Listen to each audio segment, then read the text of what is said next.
Agenda berikutnya, sidang perdana peninjauan kembali atau PK kasus pencemaran nama baik Wakil Presiden ke-10 dan ke-12 Yusuf Kala dengan terpidana Sylvester Matutina akan digelar hari ini di Pengadilan Negeri Jakarta Selatan. Hari ini, hari Rabu tanggal 20 Agustus 2025,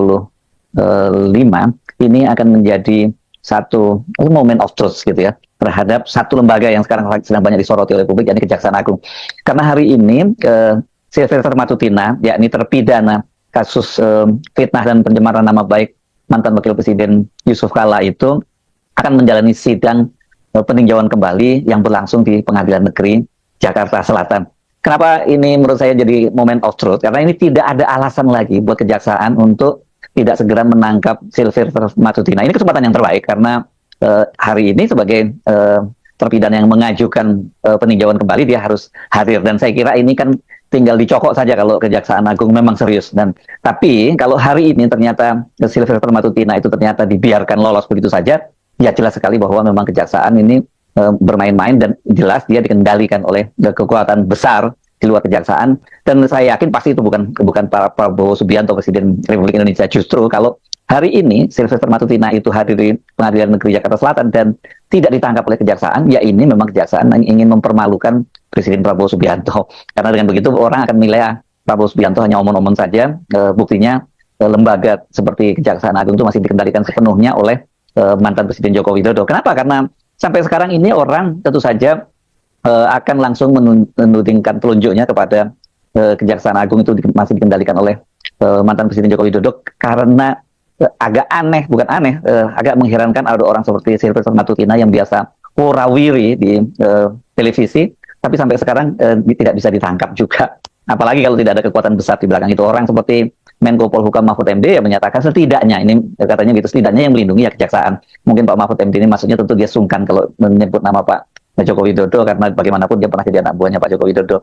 Tapi kekuatan besar siapa sih di balik Sylvester Matutina yang membuat Kejaksaan nggak berani menangkapnya? Ya siapa lagi, karena dia adalah relawan dari Joko Widodo, dan sekarang ini dia menjadi die-hardnya yang selalu membela Joko Widodo, baik dalam debat-debat di televisi dan juga bahkan dalam beberapa kali dia juga bukan hanya debat secara narasi, tapi juga melakukan secara fisik.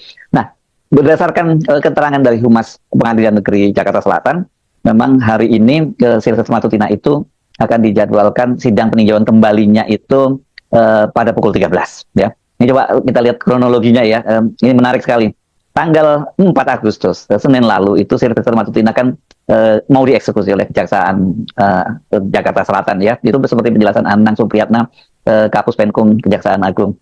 Nah, tapi ternyata hari itu Sylvester Matutina tidak hadir, dan pada waktu itu Anang Supriyatna menyatakan bahwa tidak ada alasan dia untuk tidak ditangkap karena itu sudah inkrah.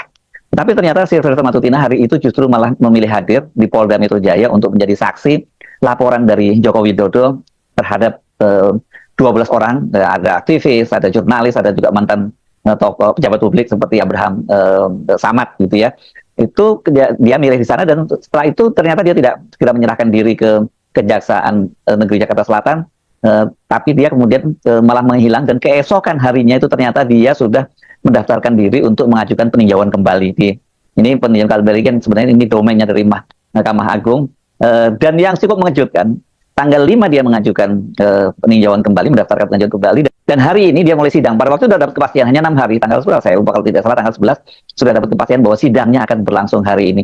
Dan Kejaksaan Agung tetap saja tidak menangkap Sylvester Matutina dengan alasan pada waktu itu ya dia tidak ditemukan. Ini benar-benar sangat sangat membagongkan lah kalau kata para netizen sekarang. Bagaimana mungkin ada orang yang warawiri di televisi, dan hari itu intel-intel Kejaksaan nggak perlu mengintai Sylvester, dia tinggal baca media online, dia tinggal melihat di televisi, dia tahu bahwa hari itu pasti intel Kejaksaan Negeri Jakarta Selatan tahu bahwa Sylvester Matutina itu ada di Polda Metro Jaya, karena dia memberikan keterangan kepada wartawan juga di situ. Dan jarak antara Kejaksaan Negeri Jakarta Selatan dengan Polda Metro Jaya itu nggak jauh banget. Mungkin kalau menggunakan kendaraan apalagi forader paling nggak sampai 10 menit dia udah bisa tiba di Polda. Ya, oke teman, kembali lagi bersama saya di channel ini. Ya teman-teman, tadi kita telah melihat cuplikan video yang begitu menarik tentang kasus ijazah palsu. Nah, teman-teman, pada waktu dan kesempatan ini, kali ini kita membahas lagi tentang bagaimana perkembangan kasus ijazah palsu Joko Widodo dan Gibran. Ya, teman-teman, di sini mari kita lihat bagaimana tanggapan-tanggapan dari para netizen. Nah, tentunya kita sebagai masyarakat biasa, tentunya yang menjadi harapan netizen itu mungkin juga menjadi harapan kita. Ya, teman-teman, di sini disampaikan Kapolrinya harus ganti yang netral biar cepat terungkap kebohongan Mulyono. Ya, teman-teman, artinya di sini dikatakan bahwasanya Kapolrinya itu harus ganti yang netral, ya harus mengganti yang lebih netral. Karena apa? Supaya biar cepat terungkap kebohongan Mulyono. Ya, teman-teman, selanjutnya, ya Allah, semoga masih ada hakim yang betul-betul membela kebenaran dan berani menegakkan keadilan dan kebenaran. Artinya, teman-teman, banyak sekarang masyarakat dan para netizen rakyat-rakyat Indonesia berdoa kepada Tuhan, berdoa kepada Allah, supaya ada hakim yang betul-betul membela kebenaran, membela kejujuran, dan berani menegakkan keadilan dan kebenaran dalam NKRI. Nah, teman-teman, semoga masih ada hakim-hakim yang takut akan Tuhan, sehat selalu Pak Saldi Isra.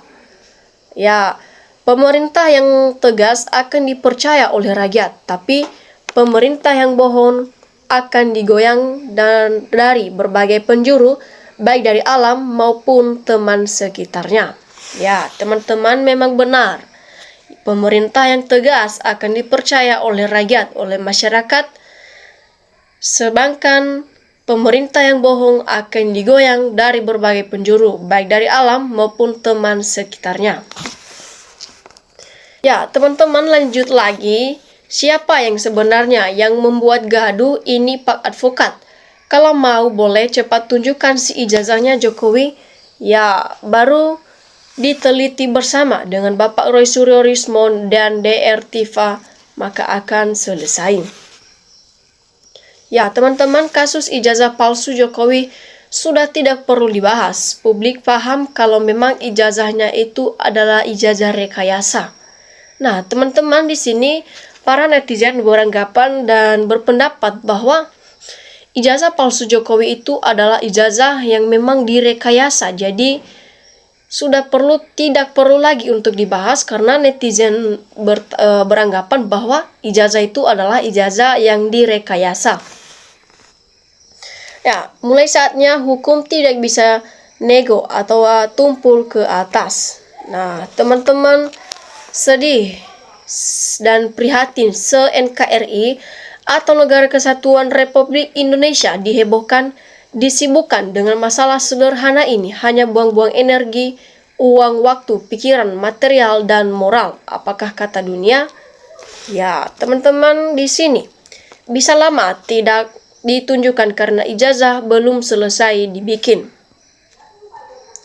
Ya, maaf Pak Hakim dan Pak Jaksa, Pak Jokowi jangan dikejar-kejar untuk menunjukkan ijazah asli terus. Karena untuk menunjukkan ijazah asli terus karena Pak Jokowi tidak ada sekolah dan gak kuliah jadi gak punya ijazah.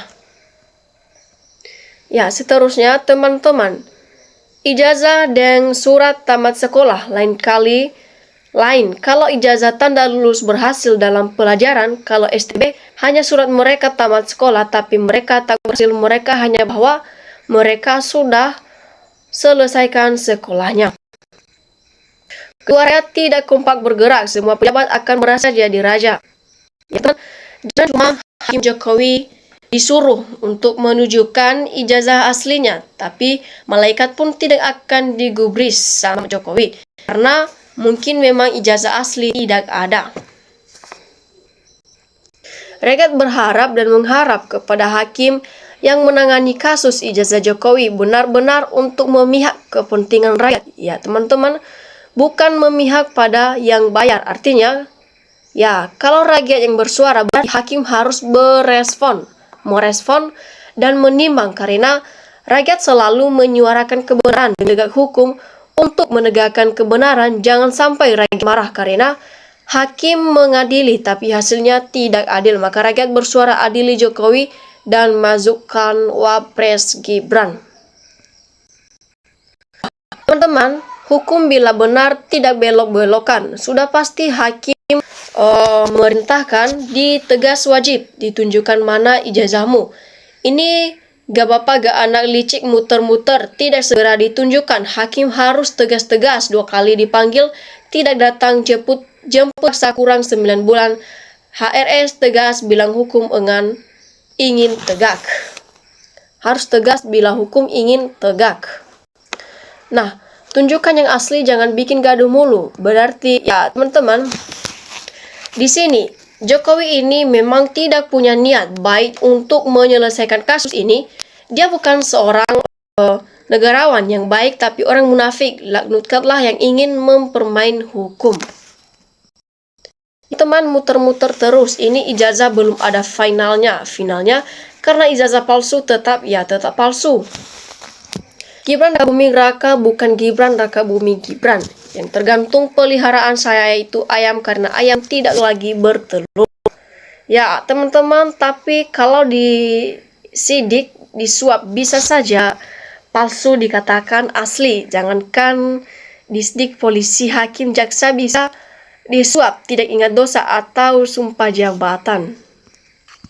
Ya, sampai mati pun baru dibuka, gak bakalan beda dengan ijazah yang beredar di sosmed selama ini. Ya teman-teman, tayangan lama berulang-ulang sampai sekarang belum kelar-kelar ataupun belum keluar-keluar, masalah gampang dipersulit. Molor tidak malu diri sendiri maupun institusi, ditertawai oleh rakyat. Kalau negara luar sifatnya ya mensejahterakan rakyat ini dan membodohi rakyat selama kertas tidak bisa selesai, muak sekali dengar urusan ini. Ya teman-teman, karena ijazahnya palsu dan dengan lapis-lapisnya pengacara, ribuan termulnya tetap menyuarakan pembenaran tanpa dasar-dasar kebenarannya. Saya kira pembohongnya sudah jelas, silahkan mengulur waktu. Udah kelihatan gak palsu? Itu Pak MK ketok ada palunya, semua satu keluarga itu adalah ijazah. Nah ijazah wajarnya surat tamat sekolah. Ya ini juga teman-teman, tergantung katanya ekonomi.